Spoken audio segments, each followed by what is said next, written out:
পুরো মধ্যপ্রাচ্য জুড়ে চলছে তৃতীয় বিশ্বযুদ্ধের উত্তেজনা। আমাদের হাতে এসেছে গুরুত্বপূর্ণ আপডেট আন্তর্জাতিক সংবাদ। শুরুতেই থাকছে ইরান ঘিরে মার্কিন সামরিক চাপ বৃদ্ধি, পারস্য উপসাগরে নৌবহর মোতায়েন, বাড়ছে মধ্যপ্রাচ্যের উত্তেজনা। এদিকে মধ্যপ্রাচ্যে যুদ্ধের ছায়া ঘনীভূত, ইরানকে টার্গেট করে যুক্তরাষ্ট্রের নিখুঁত হামলার প্রস্তুতি। এ নিয়ে থাকবে বিস্তারিত প্রতিবেদন। সব শেষে জানিয়ে দিব মধ্যপ্রাচ্যের আকাশে যুদ্ধের ছায়া, ইরানকে ঘিরে বাড়ছে সংঘাতের আশঙ্কা। এতক্ষণ শুনছিলেন হাতে থাকা আপডেট সংবাদের শিরোনাম, এবারে বিস্তারিত। তবে তার আগে অনুরোধ রইল ভিডিওটিতে একটি লাইক এবং কমেন্ট করে জানিয়ে দিন ভিডিও সম্পর্কে আপনার মূল্যবান মতামত। আরও জানিয়ে দিন ভিডিওটি কোথা থেকে দেখছেন বা কোন জেলা থেকে দেখছেন। ইরান ঘিরে মার্কিন সামরিক চাপ বৃদ্ধি, পারস্য উপসাগরের নৌবহর মোতায়েনে বাড়ছে মধ্যপ্রাচ্যে উত্তেজনা। বিশ্ব রাজনীতির উত্তাপ আবারও কেন্দ্রীভূত হয়েছে মধ্যপ্রাচ্যে। ইরানকে চারদিক থেকে কৌশলগতভাবে ঘিরে ধরেছে যুক্তরাষ্ট্র, আর সেই লক্ষ্যেই পারস্য উপসাগরে একের পর এক সামরিক শক্তি মোতায়েন করছে ওয়াশিংটন। সর্বশেষ এই অঞ্চলে প্রবেশ করছে যুক্তরাষ্ট্রের শক্তিশালী রণতরী ইউএসএস আব্রাহাম লিঙ্কন, যা ইতিমধ্যেই আন্তর্জাতিক অঙ্গনে নতুন করে উদ্বেগ সৃষ্টি করছে। এখানেই শেষ নয়, মার্কিন প্রেসিডেন্ট ডোনাল্ড ট্রাম্প জানিয়েছেন ইরানের দিকে আরও একটি নৌবহর রওনা হয়েছে। মঙ্গলবার যুক্তরাষ্ট্রের আওয়া অঙ্গরাজ্যে এক জনসভায় বক্তব্য রাখতে গিয়ে তিনি এই ঘোষণা দেন। ডোনাল্ড ট্রাম্পের এই বক্তব্য স্পষ্ট করে দিয়েছে তেহরানের উপর চাপ আরও বাড়াতে প্রস্তুত রয়েছে যুক্তরাষ্ট্র।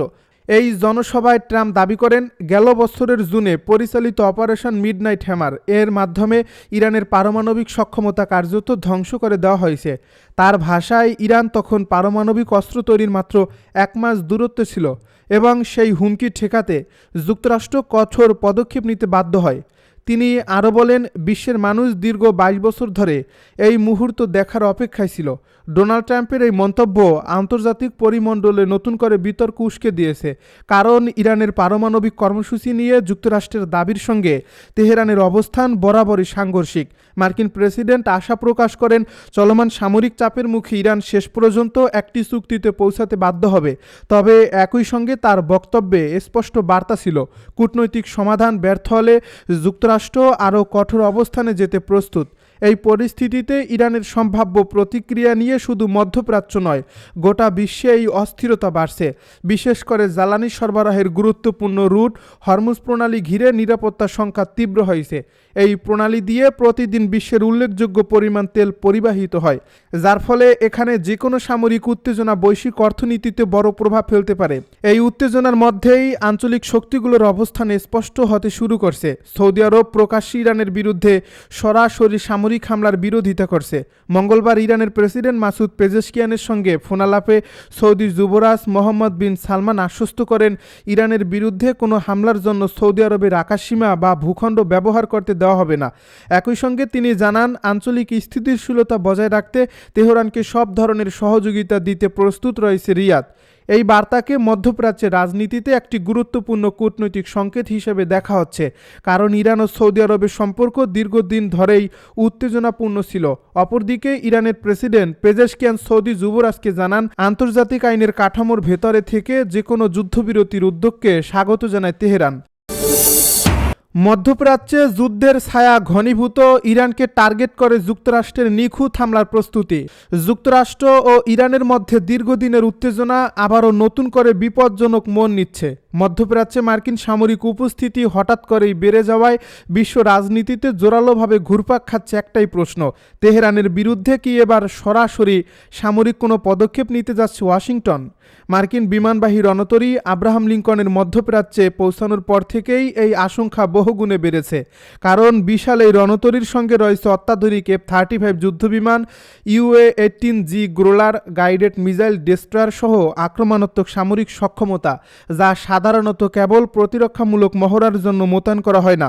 একই সঙ্গে ওপেন সোর্স ফ্লাইট ট্র্যাকিং তথ্য বলছে, জর্ডানের মুয়াফাক সালতি বিমান ঘাঁটিতে এফ সিরিজের যুদ্ধ বিমানের একটি পূর্ণাঙ্গ স্কোয়াড্রন মোতায়েন করছে যুক্তরাষ্ট্র, যা ইরানের আকাশ সীমার খুব কাছাকাছি অবস্থান করায় সম্ভাব্য হামলার বাস্তবতা আরও স্পষ্ট হয়ে উঠছে। যুক্তরাজ্য ভিত্তিক প্রভাবশালী সংবাদ মাধ্যম মিডল ইস্ট আই তাদের প্রতিবেদনে জানিয়েছে, ওয়াশিংটন বড় আকারের যুদ্ধ শুরু না করেও ইরানের উচ্চপদস্থ কর্মকর্তা ও নিরাপত্তা বাহিনীর নির্দিষ্ট কমান্ডারদেরকে লক্ষ্য করে প্রিসিশন স্ট্রাইক বা নিখুঁত হামলার পরিকল্পনা করছে। বিশেষ করে যেসব কর্মকর্তা ও কমান্ডার সাম্প্রতিক বছরগুলোতে সরকার বিরোধী আন্দোলনে দমনে বিক্ষোভকারীদের মৃত্যুর জন্য দায়ী বলে আন্তর্জাতিক মহলে অভিযুক্ত, তারা রয়েছেন সম্ভাব্য টার্গেটের তালিকায়। এ প্রতিবেদনে আরও বলা হয়, উপসাগরীয় অঞ্চলের একাধিক প্রভাবশালী কর্মকর্তার সঙ্গে কথা বলে জানা গেছে, যুক্তরাষ্ট্র ইতিমধ্যে মধ্যপ্রাচ্য ও উত্তর আফ্রিকা অঞ্চলে অতিরিক্ত যুদ্ধবিমান, আকাশ প্রতিরক্ষা ব্যবস্থা এবং যুদ্ধজাহাজ পাঠিয়েছে, যার ফলে এই অঞ্চলে মার্কিন সামরিক সমাবেশ কার্যত চূড়ান্ত পর্যায়ে পৌঁছেছে। শুধু আকাশপথ বা নৌপথই নয়, ইরানের সম্ভাব্য পাল্টা হামলা প্রতিহত করতে তেহরান সহ আশপাশের মিত্র দেশগুলোতে ইন্টারসেপ্টর সরবরাহের উল্লেখ হারে বাড়ানো হয়েছে, যা ইঙ্গিত দিচ্ছে যে যুক্তরাষ্ট্র কেবল আক্রমণ নয়, বরং যে কোনো ধরনের পাল্টা জবাব মোকাবিলায় পূর্ণ প্রস্তুতি নিচ্ছে। এই প্রেক্ষাপটে চলতি সপ্তাহেই হামলা হতে পারে বলে ধারণা করা হলেও প্রয়োজনে সময়সূচি পরিবর্তনের সুযোগ রাখছে ওয়াশিংটন। এমন তথ্য উঠে এসেছে সংশ্লিষ্ট সূত্রগুলো থেকে। উত্তেজনার মধ্যেই মঙ্গলবার যুক্তরাষ্ট্রের সাবেক প্রেসিডেন্ট ডোনাল্ড ট্রাম্প দাবি করেছেন, ইরানের দিকে আরও একটি মার্কিন নৌবহর অগ্রসর হচ্ছে, যদিও একই সঙ্গে তিনি তেহরানের সঙ্গে সমঝোতায় পৌঁছানোর সম্ভাবনার কথাও উল্লেখ করেছেন, যা অনেকের কাছে কৌশলগত চাপ তৈরির অংশ বলেই মনে হচ্ছে।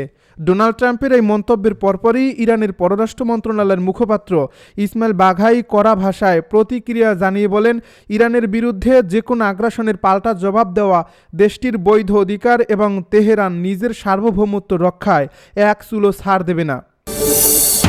মধ্যপ্রাচ্যের আকাশে যুদ্ধের ছায়া, ইরানকে ঘিরে বাড়ছে সংঘাতের আশঙ্কা। আকাশে আপাতত নিরাপত্তা থাকলেও পারস্য উপসাগরে উত্তেজনার স্পন্দন স্পষ্ট, যেন অদৃশ্য এক যুদ্ধের প্রস্তুতিতে কাঁপছে পুরো অঞ্চল। ভূমধ্যসাগরে অবস্থানরত মার্কিন রণতরী ইউএসএস আব্রাহাম লিঙ্কন এখন শুধু একটি সামরিক জাহাজ নয়, বরং তেহরানের রাজনৈতিক ও সামরিক হিসাব নিকাশের কেন্দ্রে থাকা এক প্রতীক, যার উপস্থিতি ইরানের নীতি নির্ধারকদের রাতের ঘুম কেড়ে নিচ্ছে বলে মনে করছেন বিশ্লেষকেরা। মার্কিন যুক্তরাষ্ট্র ও ইসরায়েলের সম্ভাব্য যৌথ সামরিক অভিযানের গুঞ্জন নতুন নয়, তবে সাম্প্রতিক দিনগুলোতে তা আরও ঘনীভূত হয়েছে, যেখানে আকাশপথে ক্ষেপণাস্ত্র হামলা কিংবা সুনির্দিষ্ট লক্ষ্যবস্তুতে আঘাত হানার আশঙ্কা ক্রমেই জোরালো হচ্ছে। নিরাপত্তা বিশ্লেষকদের মতে, এই সম্ভাব্য আক্রমণের লক্ষ্য কেবল ইরানের সামরিক ঘাঁটি বা পরমাণু সংশ্লিষ্ট অবকাঠামোতে সীমাবদ্ধ থাকবে না, বরং দেশটির রাজনৈতিক নেতৃত্ব ও শাসন কাঠামোর উপর মানসিক ও কৌশলগত চাপ সৃষ্টি হতে পারে এর মূল উদ্দেশ্য। তাদের ধারণা, বহিরাগত চাপ বাড়িয়ে ইরানের ভেতরে বিদ্যমান সামাজিক অর্থনৈতিক অসন্তোষকে আরও উস্কে দেওয়া এবং সাধারণ জনগণকে রাজপথে নামাতে প্ররোচিত করাই এই কৌশলের অংশ। তবে তেহরান এই প্রচেষ্টাকে সরাসরি সার্বভৌমত্বে হস্তক্ষেপ হিসেবে দেখছে এবং দেশটির সর্বোচ্চ নিরাপত্তা মহল থেকে কড়া ভাষায় প্রতিক্রিয়া আসছে। ইরানের সুপ্রিম ন্যাশনাল সিকিউরিটি কাউন্সিলের শীর্ষ কর্মকর্তারা একে সামাজিক সংহতি ভাঙার ষড়যন্ত্র হিসেবে আখ্যা দিয়ে সতর্ক করেছেন যে এ ধরনের পদক্ষেপ দেশটিকে গৃহযুদ্ধের দিকে ঠেলে দেওয়ার অপচেষ্টা হতে পারে, যা পরিণতি শুধু ইরানের জন্য নয়, গোটা অঞ্চলের জন্যই ভয়াবহ হবে। এদিকে যুক্তরাষ্ট্রের অভ্যন্তরীণ রাজনীতিতে মতভেদ থাকলেও মধ্যপ্রাচ্যে তাদের সামরিক তৎপরতা চোখে পড়ার মতো ভাবে বেড়েছে। সাম্প্রতিক সপ্তাহগুলোতে অতিরিক্ত যুদ্ধবিমান, ক্ষেপণাস্ত্র প্রতিরক্ষা ব্যবস্থা ও নৌবহর মোতায়েন করে ওয়াশিংটন স্পষ্ট বার্তা দিতে চাইছে যে তারা যে কোনো পরিস্থিতির জন্য প্রস্তুত। যদিও অতীতে সরাসরি হামলার সিদ্ধান্ত থেকে শেষ মুহূর্তে সরে আসার নজির রয়েছে, তবুও বর্তমান শক্তি প্রদর্শনকে অনেকেই আগের চেয়ে বেশি আক্রমণাত্মক ও চাপ সৃষ্টিকারী বলে মনে করছেন। আঞ্চলিক রাজনীতিও এই উত্তেজনাকে আরও জটিল করে তুলছে। সংযুক্ত আরব আমিরাত সহ কয়েকটি প্রতিবেশী দেশ তাদের আকাশসীমা ব্যবহারে কড়াকড়ি আরোপ করলেও সমুদ্রপথে মার্কিন নৌবাহিনীর চলাচলে তেমন বাধা নেই, যা কৌশলগতভাবে যুক্তরাষ্ট্রকে বাড়তি সুবিধাও দিচ্ছে। অন্যদিকে ইরান কূটনৈতিক ভাষায় আপোষের ইঙ্গিত না দিয়ে বরং শক্ত অবস্থানই তুলে ধরছে। দেশটির পররাষ্ট্র মন্ত্রণালয় স্পষ্ট জানিয়ে দিয়েছে যে কোনো ধরনের আগ্রাসনের জবাব দিতে তাদের সশস্ত্র বাহিনী সম্পূর্ণ প্রস্তুত এবং প্রতিক্রিয়া হবে কঠোর ও প্রতিরোধমূলক। এই বহিরাগত চাপের পাশাপাশি ইরানের অভ্যন্তরীণ বাস্তবতাও কম জটিল নয়। অর্থনৈতিক নিষেধাজ্ঞা, মূল্যস্ফীতি ও সামাজিক অস্থিরতার প্রেক্ষাপটে সাম্প্রতিক বিক্ষোভ বহু মানুষের প্রাণহানি দেশটির সমাজে গভীর ক্ষত তৈরি করছে, যা এখনও পুরোপুরি শুকায়নি। একদিকে এই রক্তক্ষয়ী অভ্যন্তরীণ পরিস্থিতি, অন্যদিকে আন্তর্জাতিক শক্তিগুলোর কড়া দৃষ্টি, সব মিলিয়ে ইরান এমন এক সন্ধিক্ষণে দাঁড়িয়ে আছে যেখানে সামান্য ভুল হিসাবও বড় ধরনের সংঘাতে রূপ নিতে পারে। মধ্যপ্রাচ্যে যুদ্ধের দ্বার প্রান্তে বিশ্ব, ইরান ঘিরে যুক্তরাষ্ট্রের সর্বোচ্চ সামরিক প্রস্তুতি। আগের যে কোনো সময়ের তুলনায় মধ্যপ্রাচ্যে সামরিক উত্তেজনা এখন সবচেয়ে বিপজ্জনক পর্যায়ে পৌঁছেছে, যেখানে যুক্তরাষ্ট্র তার ইতিহাসের অন্যতম বৃহৎ ও সমন্বিত যুদ্ধ প্রস্তুতি সম্পন্ন করছে বলে মনে করছেন বিশ্লেষকেরা। আর এই প্রস্তুতির মূল লক্ষ্য হিসেবে বারবার উঠে আসছে ইরান। আন্তর্জাতিক পর্যবেক্ষকদের মতে ইসরায়েলের নিরাপত্তা ও কৌশলগত স্বার্থরক্ষার অজুহাতে তেহরানের উপর সরাসরি হামলার বিকল্পগুলো বিবেচনায় রেখেছে ওয়াশিংটন। যদিও গত কয়েক সপ্তাহ ধরে দৃশ্যমান সামরিক তৎপরতা সত্ত্বেও এখনও চূড়ান্ত আঘাত থেকে বিরত রয়েছে যুক্তরাষ্ট্র, যা অনেকের মতে ইরানের সম্ভাব্য পাল্টা প্রতিক্রিয়া ও তার বহুমাত্রিক প্রতিরোধ সক্ষমতার কারণেই এই বিলম্ব। কারণ ইরান শুধু জনবল বা অস্ত্রে শক্তিশালী নয়, বরং ভৌগোলিকভাবেও একটি কঠিন প্রতিপক্ষ।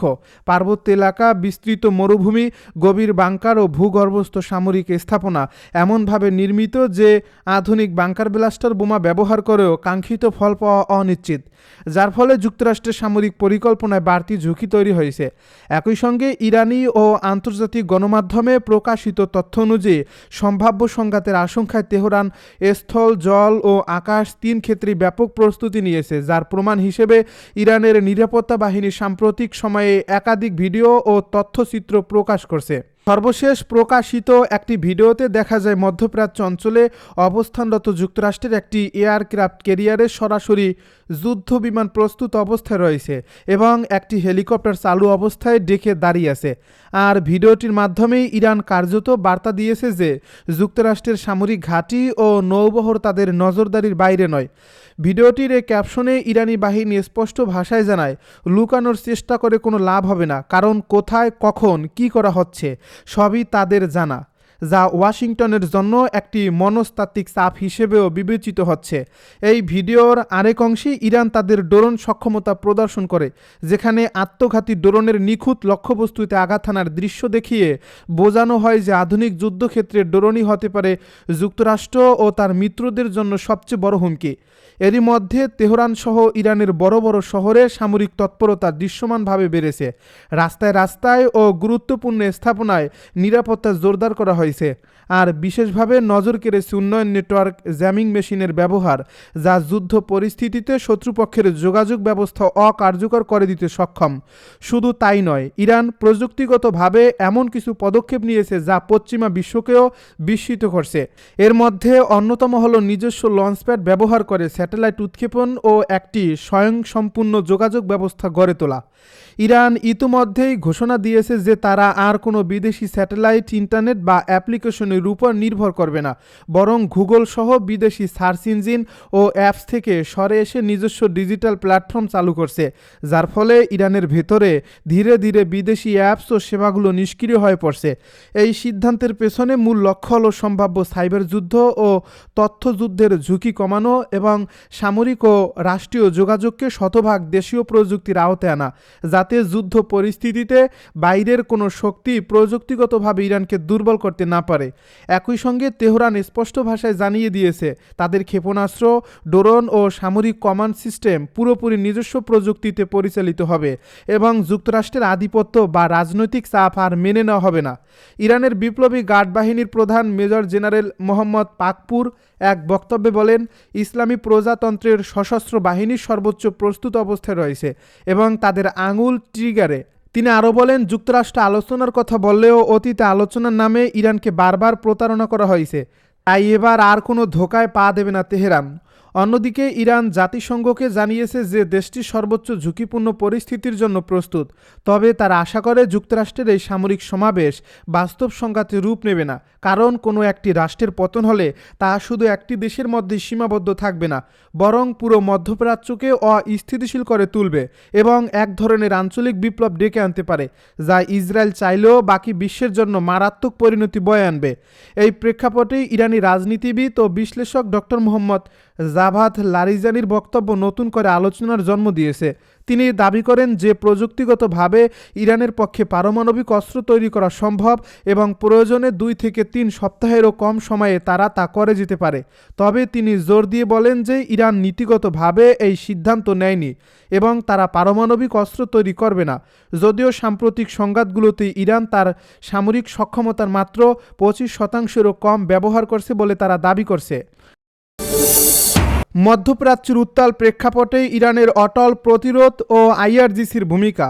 গত বছরের জুন মাসে কোনো ধরনের পূর্ব সতর্কতা ছাড়াই ইরানের উপর আকস্মিক সামরিক অভিযান চালায় ইসরায়েল, যা মধ্যপ্রাচ্যের ভূ রাজনীতিতে এক নতুন উত্তেজনার সূচনা করে।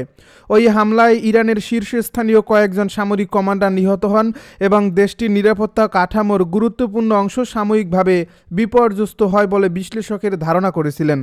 তবে বাস্তবতা ছিল ভিন্ন। প্রাথমিক ধাক্কা সামলে ইরান দ্রুত সংগঠিত হয়ে কয়েক ঘন্টার মধ্যেই পাল্টা প্রতিরোধে নামে, যেখানে নেতৃত্ব দেয় ইসলামী বিপ্লবী গার্ড বাহিনী বা আইআরজিসি, এমন একটি শক্তিশালী সামরিক কাঠামো যা ইরানের রাষ্ট্রীয় দর্শন, নিরাপত্তা ও আঞ্চলিক কৌশলের সঙ্গে গভীরভাবে জড়িত। ইসরায়েলি এই হামলায় আইআরজিসির শীর্ষ নেতৃত্ব ও রকেট ফোর্সের প্রধান নিহত হলেও বাহিনীটি ভেঙে পড়েনি, বরং টানা 12 দিন ধরে সমন্বিত হামলা ও প্রতিরোধের মাধ্যমে নিজেদের সক্ষমতা প্রদর্শন করে, যা ইঙ্গিত দেয় যে ইরানের সামরিক নীতি ব্যক্তি নির্ভর নয় বরং প্রাতিষ্ঠানিক শক্তির উপর দাঁড়িয়ে আছে। আইআরজিসির সদস্যদের কাছে রাষ্ট্র ও বিপ্লব রক্ষা কোনো সাময়িক কর্তব্য নয়, বরং আদর্শিক শপথ, যে কোনো ত্যাগের বিনিময়ে ইরানের ইসলামী বিপ্লবের অর্জন রক্ষা করার অঙ্গীকারী তাদের চালিকা শক্তি, যার ফলে যুদ্ধের প্রথম ধাক্কায় বড় ক্ষয়ক্ষতি সত্ত্বেও তারা প্রতিরোধ গড়ে তুলতে সক্ষম হয় এবং আঞ্চলিক প্রতিপক্ষকে বার্তা দেয় যে ইরানকে চাপে ফেলতে সামরিক শক্তি একমাত্র সমাধান নয়। এ প্রেক্ষাপটে যে কোনো যুক্তরাষ্ট্রের আগ্রাসন বা সরাসরি হস্তক্ষেপের আশঙ্কা বারবার সামনে আসছে। তখন ইরানের প্রতিরক্ষার মূল ভরসা হিসেবেই আইআরজিসিকে দেখা হচ্ছে, যা পশ্চিমা বিশ্বেও উদ্বেগ বাড়িয়েছে এবং ইউরোপীয় রাজনীতিতেও নতুন বিতর্কের জন্ম দিয়েছে। ইতালি সহ কয়েকটি ইউরোপীয় দেশ ইউরোপীয় ইউনিয়নের কাছে আইআরজিসিকে সন্ত্রাসী সংগঠন হিসেবে তালিকাভুক্ত করার দাবিও তুলেছে, কারণ তাদের মতে এই বাহিনী শুধু ইরানের ভেতরে নয় বরং মধ্যপ্রাচ্যের বিভিন্ন সংঘাতে সক্রিয় ভূমিকা রেখে আঞ্চলিক স্থিতিশীলতাকে প্রভাবিত করছে। আর এই দাবি বাস্তবায়িত হলে আইআরজিসির বিরুদ্ধে কঠোর আইনি পদক্ষেপ ও ব্যাপক অর্থনৈতিক নিষেধাজ্ঞা আরোপের পথ খুলে যাবে। যুক্তরাষ্ট্র ইতিমধ্যেই আইআরজিসিকে সন্ত্রাসী সংগঠন হিসেবে ঘোষণা করেছে, তবে পশ্চিমা নীতি নির্ধারকেরাও ভালো করে জানেন যে শুধু নিষেধাজ্ঞা আর তালিকাভুক্তির মাধ্যমে এই বাহিনীকে দমন করা সহজ নয়, কারণ দীর্ঘদিনের নিষেধাজ্ঞার মধ্যেই আইআরজিসি নিজেদের কাঠামো শক্তিশালী করছে এবং বিকল্প অর্থনৈতিক ও সামরিক ব্যবস্থাপনা গড়ে তুলছে।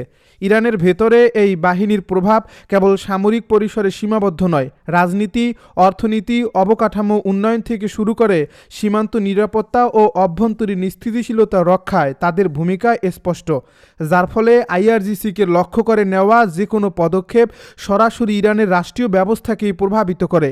1979 সালের ইসলামী বিপ্লবের পর ইরানের প্রথম সর্বোচ্চ নেতা আয়াতুল্লাহ খামেনির হাত ধরে আইআরজিসির যাত্রা শুরু হয় মূলত বিপ্লব পরবর্তী রাষ্ট্র ব্যবস্থাকে রক্ষা করার লক্ষ্যে। আর 1980 থেকে 1988 সাল পর্যন্ত ইরান ইরাক যুদ্ধের সময় এই বাহিনী অভূতপূর্বভাবে শক্তিশালী হয়ে ওঠে। হাজার হাজার স্বেচ্ছাসেবক সংগ্রহ করে এবং বিতর্কিত হলেও কার্যকর বিভিন্ন কৌশল প্রয়োগের মাধ্যমে তারা যুদ্ধক্ষেত্রে নিজেদের সক্ষমতা প্রমাণ করে। সময়ের সঙ্গে সঙ্গে আইআরজিসি আধুনিক প্রযুক্তি, ক্ষেপণাস্ত্র ব্যবস্থা ও গোয়েন্দা সক্ষমতা বাড়িয়েছে এবং ইরানের পারমাণবিক কর্মসূচি ও ক্ষেপণাস্ত্র উন্নয়নেও গুরুত্বপূর্ণ দায়িত্ব পালন করছে বলে পশ্চিমা বিশ্ব অভিযোগ করে আসছে।